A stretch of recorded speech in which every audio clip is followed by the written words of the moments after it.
Mr. President, this is an historic and unusual gathering of our General Assembly. We gather not in the great city of New York, but from among our people, from across the nations of the earth, as together we face the same storm, a global pandemic that has claimed the lives of at least 1 million souls that we know of and has plunged our world into a global economic recession. These events remind us of our shared humanity, our interdependence, and indeed the value of our common hope. To get an education, a job, a livelihood, to be safe, healthy and free, to live in a clean and unpolluted environment. In such times of crisis, there is actually an opportunity for our shared humanity to overwhelm the differences that usually beset us and to focus once again on pursuing our common hope, which is why we gather. I speak to you today from Sydney, Australia's largest city and the ancient home of the Gadigal people, one of Australia's many Indigenous peoples who have cared for our continent for more than 60,000 years, the world's oldest continuous living Indigenous culture. And so I acknowledge their elders, past, present and future, as I make these remarks from Sydney today. Australia is contending with this storm of the global COVID-19 pandemic and recession with great determination. Our aim is simple: to deny the virus the destruction it seeks to visit upon us, upon our lives and our livelihoods. Sadly, over 800 Australians have lost their lives to COVID-19. But in comparative terms, we have fared better than most, and we are grateful for that. Our COVID-19 case and fatality rates are a fraction of those across the globe. And while our economy has not been spared the blow of recession, our first in almost 30 years in Australia, the impact has been far less than almost every other developed economy in the world. Almost half the jobs that we had lost to the virus early on have been already recovered. Australia is getting on with the job. Our national COVID Safe Action Plan has been straightforward. Secure our borders early and consistently. Entrench COVID-safe behaviours in our community and in our economy. Social distancing, mask use, sanitation measures. To deny the virus the opportunity to move amongst us. To build and ensure strong testing, tracing and outbreak containment capabilities. Shutting the virus down before it can take hold. Investing in our hospitals and our medical supplies to ensure that the virus does not overwhelm our health system. And to provide an economic lifeline to millions of Australians, their families and businesses who have lost jobs and livelihoods as a result of the recession, with income and investment supports worth more than 15% of our GDP.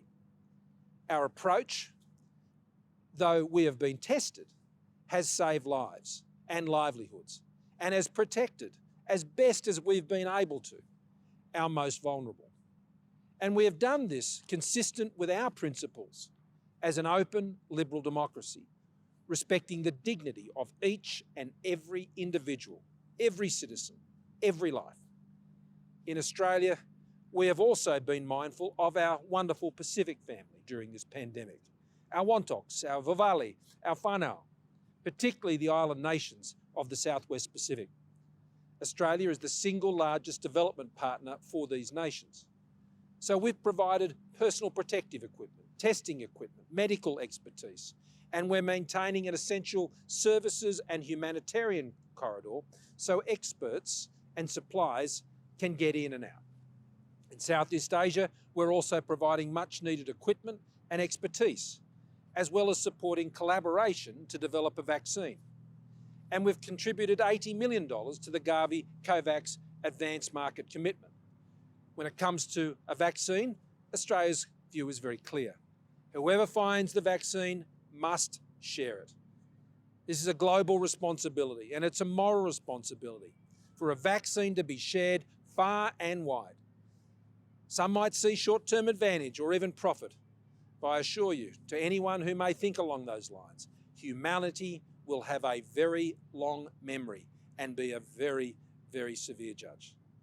Australia's pledge is clear. If we find the vaccine, we will share it. That's the pledge we all must make. At home, our Australian efforts are about producing and providing a vaccine to our own citizenry, sovereignly produced, once a vaccine is safely available. And we've invested $1.7 billion in that task. And that includes being committed to ensuring our neighbours in the Pacific and other parts of Southeast Asia can also access a safe, effective and affordable vaccine. The World Health Organization has a vital role, ensuring that if and when there is a vaccine, people around the world can get access to it. Australia supports the WHO's efforts to develop a global framework so that vaccines and therapeutics are allocated fairly. In facing a global health threat, we have all been reminded about the importance of multilateral cooperation. And I acknowledge the efforts of the WHO in containing the spread of the virus, including in the Indo-Pacific region. I'm pleased that the WHO has established an independent panel to evaluate the global response. There is also a clear mandate to identify the zoonotic source of the COVID-19 virus and how it was transmitted to humans. Australia strongly advocated for this review. This virus has inflicted a calamity on our world and its peoples. We must do all we can to understand what happened for no other purpose than to prevent it from happening again.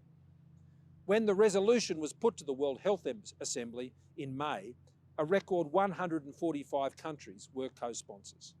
And as we try to control the spread of COVID-19, we also need to shine a spotlight on the dangers of disinformation. Disinformation costs lives and creates a climate of fear and division. It goes against Australia's values and beliefs as a free, open society. So we recently worked through the United Nations to co-author a statement countering widespread disinformation, one signed by more than 120 countries.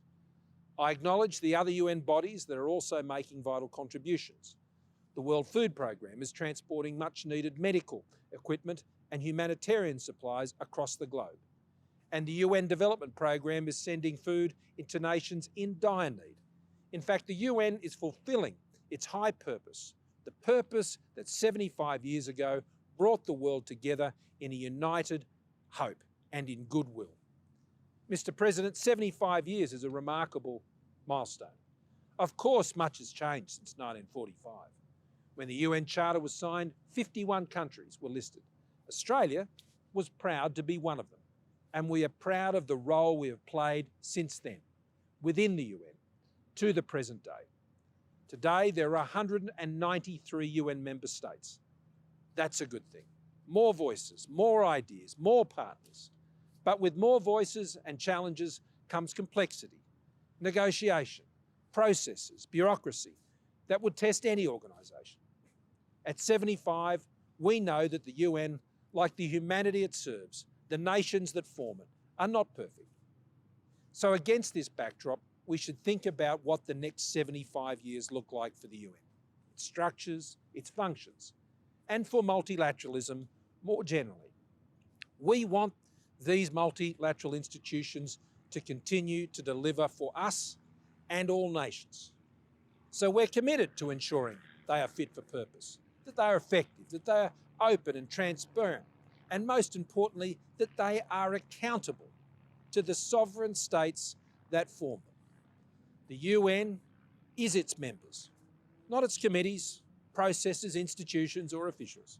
Its authority and efficacy is derived from the free participation, contributions, cooperation and collaboration of the sovereign states that comprise the United Nations in a common purpose to pursue our common hope. We know that sovereignty doesn't mean turning inwards, though. We value rules that protect sovereignty, peace and security and curb the excessive use of power. As Australians, we also prize respect for international law and the peaceful resolution of disputes through dialogue.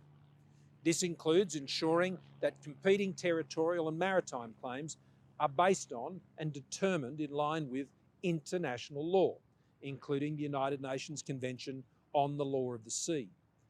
As an outward-looking, sovereign trading nation, Australia also values the rules and institutions that enable international trade. We know that trade creates wealth and brings nations together. It makes us more prosperous, all of us. We won't retreat into the downward spiral of protectionism in Australia. So we're leading efforts to reform the World Trade Organisation. We're advocating for trade rules that are predictable, transparent and non-discriminatory. We're helping to design the first ever set of global digital trade rules so we keep pace with modern realities. And we're working hard to preserve crucial elements of the WTO's dispute settlement system so trade rules can continue to be enforced. Australia also relies heavily on the international standards that UN technical bodies set, especially in areas like aviation, telecommunications and health. These issues are vital to all of our prosperity, and we want to play a bigger role alongside businesses and civil society in setting relevant and efficient standards. We need to make sure these standards serve all countries rather than any single power, and that they are developed in line with the fundamental principles of the global order. Australia is helping to shape the norms for other emerging issues also, like ensuring states abide by agreed rules in cyberspace, maintaining a peaceful outer space, and managing critical minerals resources. Australia is also committed to ongoing counter-proliferation efforts. We played a major role in negotiating the establishment of the Comprehensive Nuclear Test Ban Treaty Organisation in the 1980s and 1990s, and we see it as a critical pillar of international peace and security today. As signatories to the Kyoto and Paris Accords, we are reducing our carbon emissions effectively. Most recently, Australia beat our Kyoto target commitments by 430 million tonnes of CO2 abatement. Between 2017 and mid-2020, more than $30 billion was invested in renewables in Australia. In 2019, we saw investment at more than 3 times in renewables the per capita rate of in countries like Germany, China and France. Across 2019 and 2020, Australia will add more than 12.6 gigawatts of renewable capacity. Now that's over 4 times that of our largest power station in Australia. And nearly 1 in 4 households have rooftop solar systems.